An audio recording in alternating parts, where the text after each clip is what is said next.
Okay, I've only got 10 minutes, so here's the context around Michelangelo's David. This is something I did 2 months ago rather. I was talking about, I do a series, and this is something I'm working on right now, called Mastering the New Renaissance, with some help of some old dead Renaissance masters.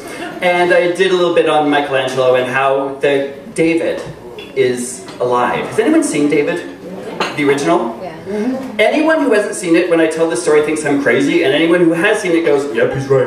There's a copy out front that is apparently incredibly close, and it's beautiful. You stand outside and you look at it, and it's 15 feet tall, and it's gorgeous, and you go, wow, that's good. Pay the money and go see the original, because the original is breathing.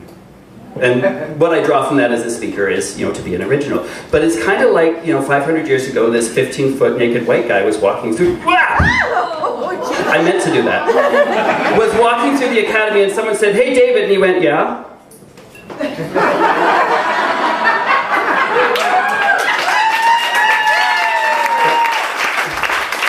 Okay, can I get a show of hands, those of you who were imagining me naked then?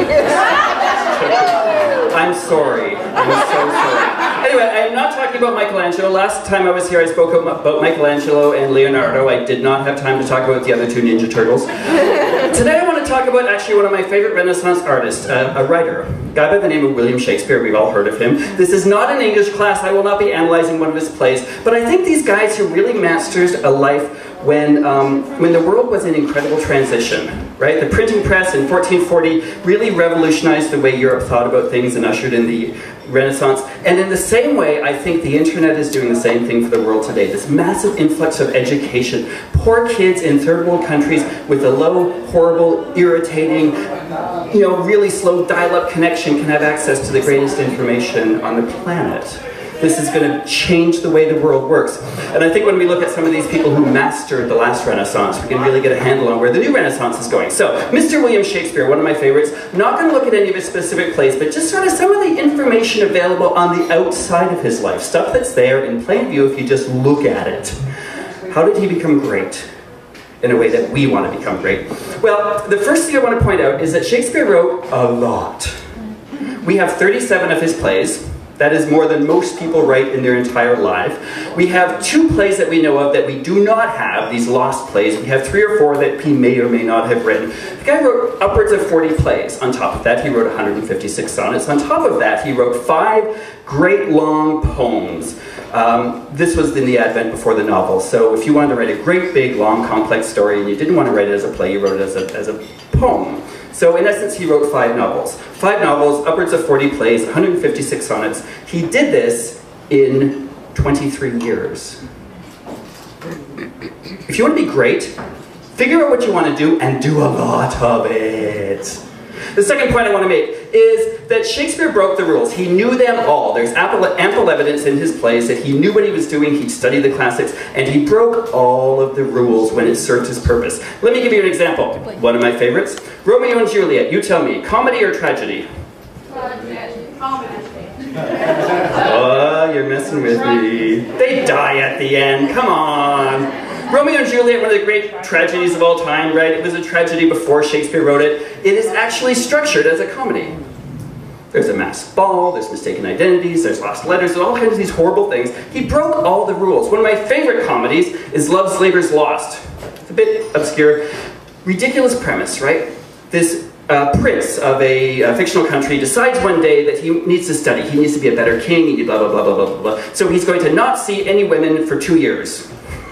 Neither are any of the men who work with him. You know what's going to happen here, right? This is Shakespeare, right? In walks the Princess of France, and she's really smart, and she's really clever, and she's really hot, and he really likes her, and he's not going to see her. It gets sillier and sillier and sillier and sillier and sillier and sillier. At one point, 4 guys are hiding from each other in the library so they can get a look at these women. It gets insanely complex and ridiculously insane. And then, as the insanity and the comedy rise and rise and rise and rise and rise, and you're reading along, you're thinking, he's got another 14 pages in my complete works. He's got to do something. How does he get this sillier? At the end of this massive, silliest thing written in the English language, a messenger comes in from France and tells the princess that her father has died.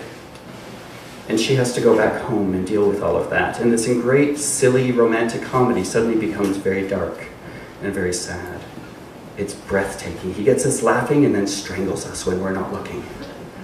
Break the rules. Break all of the rules. One of the rules I'm going to break right now, I have a dreadful memory, and I believe you should never lead with your weakness, so I wrote down my next notes. This is what happens when I don't have PowerPoint. Oh! Shakespeare, right? Great, brilliant writer. He wrote badly.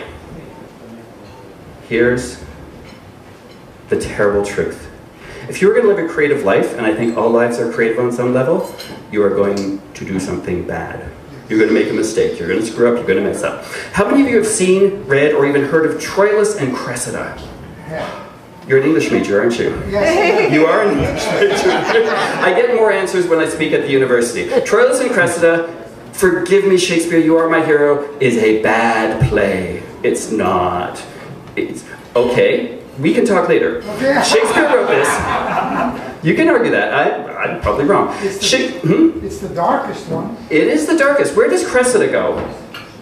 She disappears in the middle of the play and never comes back on. She does, but that is the darkest thing he's ever It is written. very dark. He has no hope in it at all. Why didn't he produce it? He didn't? I didn't know that. Written in 1603, never produced in Shakespeare's lifetime. This is a guy who owned the theatre.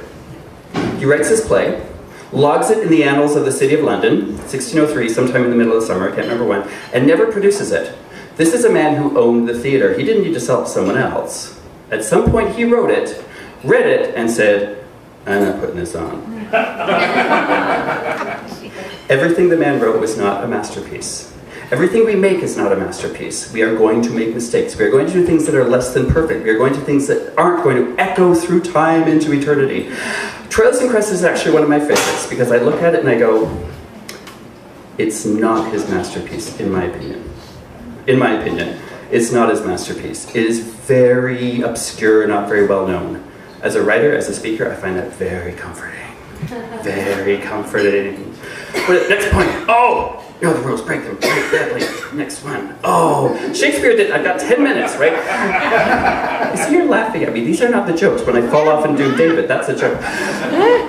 One of the things that I love about Shakespeare is that he did not write for the critics of his day. The theatre in Elizabethan England was so base, it was so rude, it was so unsavory that they couldn't even be built inside the City of London. If you wanted to write something fancy and schmancy and artistically accepted, you wrote a long lyric poem. He wrote 5 of them.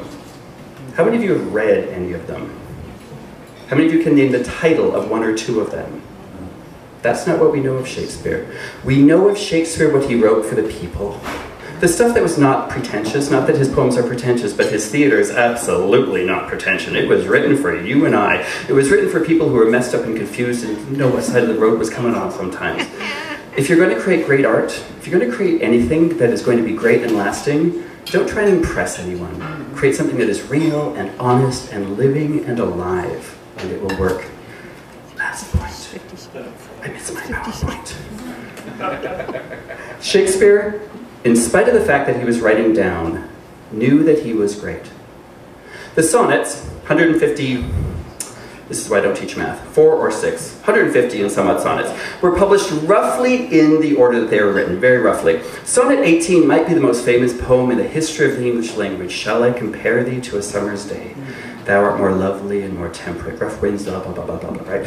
He's talking about how his love is more beautiful than the most beautiful summer's day. It's gorgeous.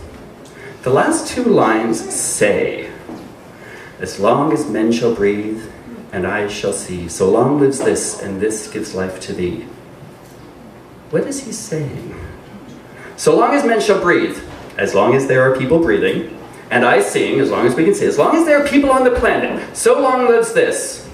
This is a young man writing a poem to someone he's trying to impress. And he says, this poem is immortal. And this gives life to thee. This is young man, cocky as all get out, saying, I have just written something immortal. You last forever because of what I have done. It would be inexcusably arrogant if it didn't turn out to kind of be true. It kind of turned out that way. I don't know which is cause and effect, I've got to be honest. I don't know whether Shakespeare was great because he thought he was great, and he had the nerve and the balls to embrace the greatness within him, or whether or not he saw something about the reaction of, I like the former. I think he knew he was great before the world did. While the world and the critics of the day were criticizing him and calling him an upstart pro and telling him that he should just go away and go make gloves like his father, he knew he was great.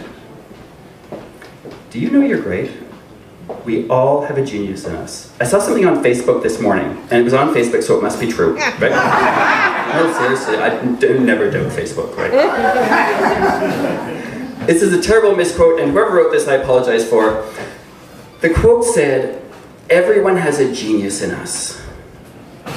But if fish judge their genius on how well they can climb trees, they're going to believe that they're stupid."